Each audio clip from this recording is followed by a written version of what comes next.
श्री सीताराम आप सभी को। ज्योतिष सीखने के ही क्रम में हम लोग आगे बढ़ रहे हैं। भाव व्याख्या चल रहा है और हम लोग पहुंच गए हैं 11वें भाव पर। हम लोग पहुंच गए हुए हैं। आपको बताते चलें, इसके बाद 12वां भाव के बाद हम लोग ग्रह के बारे में समझेंगे। जब हम ग्रह के बारे में समझना शुरू करेंगे तो वहां से हम लोग थोड़ा थोड़ा फलित की तरफ आगे बढ़ेंगे। वहां से फलित कैसे करते हैं इस बात पर चर्चा होने लगेगी। तो आइए हम लोग पहले समझते हैं 11वें भाव के बारे में। 11वां भाव ज्योतिष में बहुत महत्वपूर्ण भाव होता है।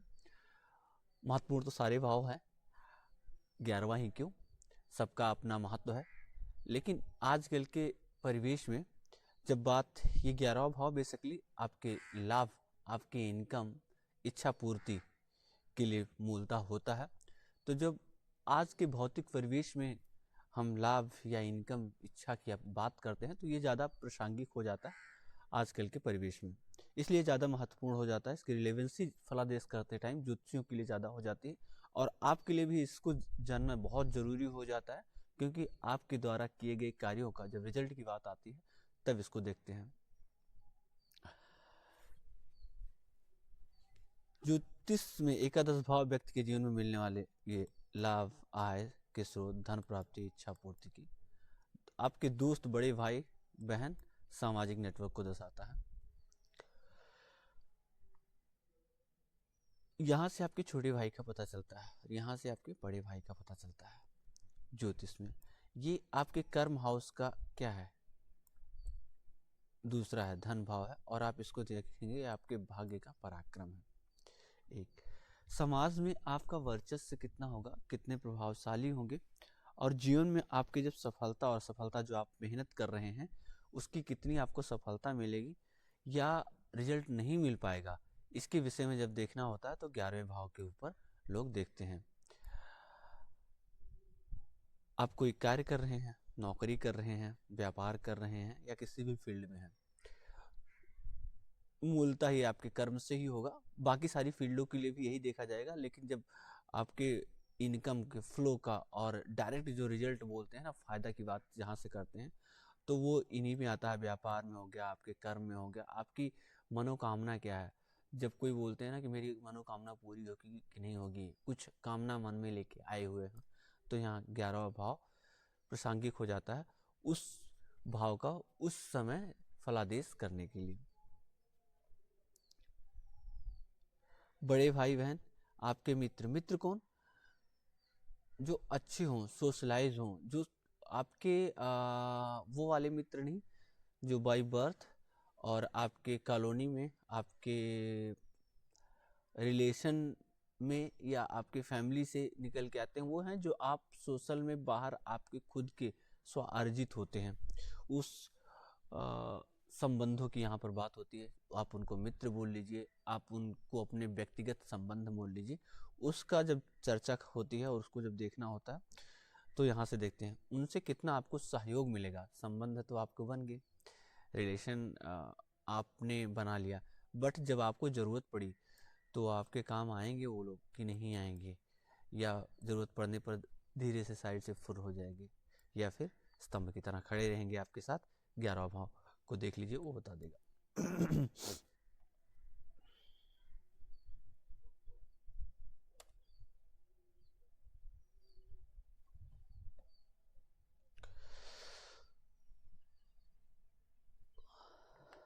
समाज में आपकी पहचान, नेटवर्क, प्रभाव का स्तर इसी भाव से तय होता। धन, वाहन, वस्त्र, आभूषण, अन्य सुख सुविधाएं। अब आप बोलेंगे कि सुख और सुविधा, तो यहाँ से देखते हैं। सुख की जब बात होगी बेसिकली, तो जब चित्त की सुख बात होगी, कि जैसे होते हैं ना, कुछ लोग रंग होते हैं फिर भी मौज मस्त होते हैं, मस्त मौला होते हैं, सुख ही सुख है उनको, जीवन में फर्क ही नहीं पड़ता, वो सुख यहाँ से आता है। जब आपके पास आपके इनकम से, स्व अर्जित धन से और भौतिक प्रबलता के जब सुख की मूलतः बात होगी, तो यहाँ से आपको वो देखना है। क्योंकि अगर आपके पास धन ही नहीं रहेगा, आपके पास लाभ ही नहीं रहेगा, तो आपके पास इन सारी चीज़ों का सुख कहाँ से आएगा। या फिर ये जो मिल रहा है वो परिवार का सुख मिल रहा है, परिवार के पैतृक आपको आधारभूत सुख सुविधाएं मिल सकती है, लेकिन यहाँ से जो निकलता है वो स्व अर्जित होता है।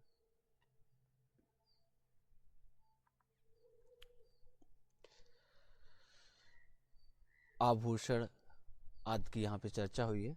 तो कहने का मतलब जो मैटेरियलिस्टिक होते हैं वो सारे सुख सुविधा की यहाँ पर बात हो रही है।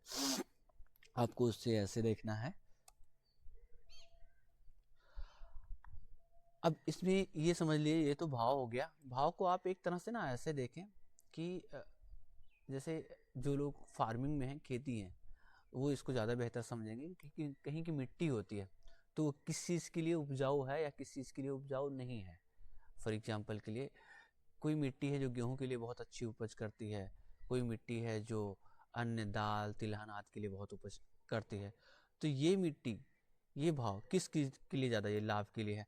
अब यहाँ पर कोई ऐसा ग्रह आ गया या कोई ऐसा किसान आप समझ लें आ गया जिसको उस विषय में मान लेते हैं गेहूं में, मान लेते हैं किसी को गेहूं की उपज वाली मिट्टी मिल गई।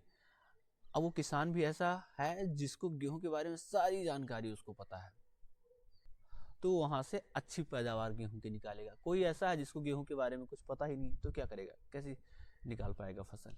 भाव तो अच्छा है लेकिन अशुभ ग्रह आ गया। तो कुछ ऐसे ही आप इसको रिलेट करें। अगर आपको ऐसे डायरेक्ट नहीं समझ में आता, आप ये समझिए यहाँ पर इस भाव के लिए कोई शुभ और अच्छा ग्रह आ गया तो आपके इसी रिजल्ट्स को बढ़ा देगा, इसमें शुभता ले आएगा। आपको धन लाभ, मान सम्मान और अच्छे मित्र दोस्त जो आपके मुश्किल समय में खड़े रहें आपके साथ, वो करेंगे। जैसे सूर्य हो गए, सूर्य यहाँ पर अति विशिष्ट कारक हो जाते हैं। गुरु, शुक्र और शनि भी इसके लिए बहुत, गुरु के पास कारक तत्व आ जाता है, शनि के पास कालपुरुष के हिसाब से कारक तत्व आ जाता है। मेहनती है, न्याय प्रदाता है शनि, तो उनके आ जाता है। और शुक्र लग्जरी देने वाले हैं। तो ये 4 ग्रह अगर इसमें है तो आपको शुभाशुभ फल देंगे। अशुभ ग्रह जैसे यहाँ पर आगे मंगल आगे, राहु आगे, तो ये कुछ चीज़ों के लिए तो अच्छा करते हैं लेकिन कभी कभी आपको गलत निर्णय दे देंगे, भ्रमित कर देंगे, उग्रता ले आएंगे या गलत तरीकों से, अनैतिक तरीकों कृत्यों में आपको इन्वॉल्व कर देंगे। उसमें से इंसान पैसा कमाने लगता है। जो बोलते हैं ना, जो समाज में आजकल के टाइम में वैध नहीं है वैसे रास्ते अपना लेगा। रिश्तों में, आपके संबंधों में अनबन बनी रहेगी लोगों के साथ, रिश्ते हैं लेकिन वो ठीक नहीं है, और या फिर समय पर काम नहीं आ पा रहे हैं, बेवजह का आपस में तनाव बना रहेगा। ऐसी स्थिति ले आते हैं। हालांकि ऐसी स्थिति में आप सही मार्गदर्शन करके कुछ मतलब तौर तरीके हैं जिसको अपना के उनको कंट्रोल या सकारात्मक तो पूरी तरह नहीं कह सकते हैं लेकिन फिर भी उनको एक हद तक प्रभावित किया जा सकता है।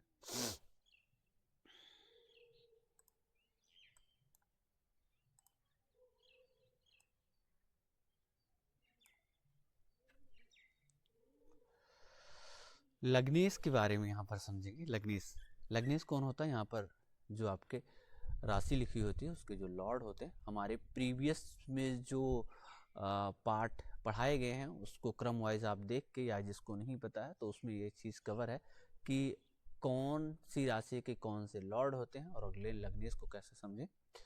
तो अगर आप नहीं समझते हैं तो आप वहाँ से देख सकते हैं, समझते हैं तो बहुत अच्छी बात है। तो लग्नेश का यहाँ पर बैठना अपने आप में ये एक राजयोग का निर्माण करता है। अगर लग्नेश इस भाव में हो तो बहुत ही शुभ माना जाता है। ऐसे व्यक्ति को जीवन के लगभग हर क्षेत्र में, अब यहाँ पर लगभग शब्द का इस्तेमाल हो रहा है, ये मत समझिएगा कि मतलब वो जो करेगा एकदम से बिल्कुल हर जगह सफलता ही मिलेगा। कुछ कितनी भी अच्छी कुंडली बन जाए, कुछ ना कुछ ऐसे कॉम्बिनेशन होंगे जो समय के साथ में फ्लैक्चुएट करेंगे, अप्स एंड डाउन्स लेके आएंगे। फिर भी मोर लेस 70% जब चीज़ें आपके पास फेवर में होने लगती है तो उसको कहा जाता है कि अच्छा हो रहा है, और वही 30% नेगेटिव होने लगती है तो वही लोग बोलने लगते हैं हमारे जीवन में तो कुछ भी अच्छा नहीं होता। तो आप उसको ऐसे समझ सकते हैं। तो लग्नेश अगर यहाँ पर है तो ऐसे व्यक्ति को मूलतः जो है मैक्सिमम चीज़ों में उनको सफलता ही मिलती है। जीवन में कुछ भी करते हैं, कहीं भी हाथ डाल देते हैं तो वहाँ से वो लाभ लेके और फ़ायदा निकाल के ही आते हैं। वो कहीं ना कहीं सिद्धि जिसको बोलते हैं वो होती है उनके कार्य में और उनके हाथों में।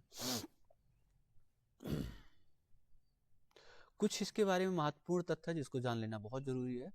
इस भाव को वैदिक ज्योतिष के नाम में, अगर वैदिक ज्योतिष में हम बात करें तो उसको लाभ भाव के नाम से हम लोग जानते हैं। एकादश भाव इसको हिंदी में और इंग्लिश में 11th हाउस कहते हैं। सूर्य, गुरु, शनि और शुक्र, ये 4 यहाँ पर मुख्य कारक ग्रह होते हैं जो शुभाशुभ फल करने में और इनका योगदान होता है। अगर ये यहाँ पर हैं तो बाकी चीज़ें अगर नहीं भी बहुत अच्छी है तब भी ये आपको लाभ और फल देके जाएंगे। शरीर के अंग की बात करें तो जो टखना होता है, टखना और पिंडली, बाईं भुजा का यहाँ से विचार होता है। संबंध में मैंने बताया था कि आपके बड़े भाई लोग आते हैं, आपके बड़े बड़े जन आते हैं, गुरुजन आते हैं। बाएं कान, पिंडली में अगर दर्द हो रहा है और हड्डी के टूटने आदि का विचार 11वें भाव आदि से किया जाता है। संबंधों की बात करें तो समाज में जो प्रसिद्धशाली प्रभावशाली व्यक्ति होते हैं उनके साथ, सेलिब्रिटी होते हैं ना, उनके साथ आप कितना आपका उठना बैठना होगा, कितना संबंध होगा। जो मशहूर हस्तियां हैं, राजनेता भी आ जाएंगे उसी में। और जो कहने का तात्पर्य ये समझिए, जो जीवन में बेहद सफल लोगों में से हैं, वो आपके जीवन में उनसे आपका कितना जुड़ा होगा, कितना उठना बैठना होगा, कितना उनका आप लाभ ले पाएंगे या फिर नहीं ले पाएंगे। ये यहाँ से 11th हाउस से देखते हैं।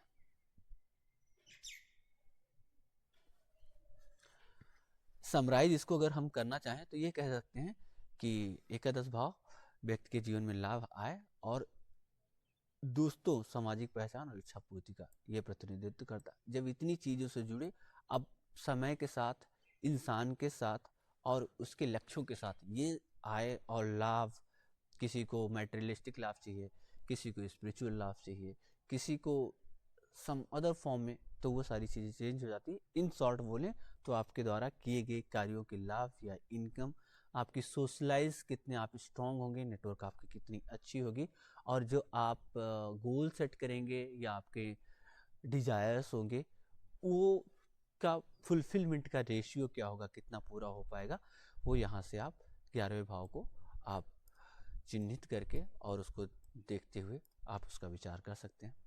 यह भाव भौतिक, सामाजिक और सफलता के सुख का, लाभ का प्रमुख संकेतक है। निवेदन लास्ट में यही है, अगर आपको जानकारी उपयोगी लगी हो, वीडियो को लाइक कर सकते हैं। चैनल पर अगर आप नए आए हुए हैं और इस तरह की चीज़ें अगर आपको अच्छी लगती है, आप समझना चाहते हैं, ज्योतिष के बारे में जिज्ञासा रखते हैं, रखना भी चाहिए। आप साइंटिफिक बनिए, आप आजकल के टाइम के हिसाब से चलिए, बट अपने रूट से कनेक्टेड रहेंगे। जो आपकी डेस्टिनी है, आपके ग्रह और दशाएं क्या कह रही हैं, आपको किस तरफ से वो डायरेक्ट करना चाहते हैं, उनको थोड़ा सा आप समझ के और हिसाब से करेंगे तो शायद आप कुछ ज़्यादा बेहतर और ज़्यादा स्मूथ चीज़ें कर पाएँ। तो आप सब्सक्राइब कर सकते हैं। किसी अन्य विषय पर अगर आप जानकारी चाहते हैं या अगर आप हमें कुछ सुझाव देना चाहते हैं या आप चाहते हैं किसी अन्य टॉपिक पर हम वीडियो बनाएं, तो आप कमेंट सेक्शन में प्लीज़ बताइएगा। हम कोशिश करेंगे आपको रिप्लाई करने की और उस विषय में वीडियो अगर ज़रूरत हुई तो बनाने की। आप सभी को फिर पुनः नमस्कार, श्री सीता।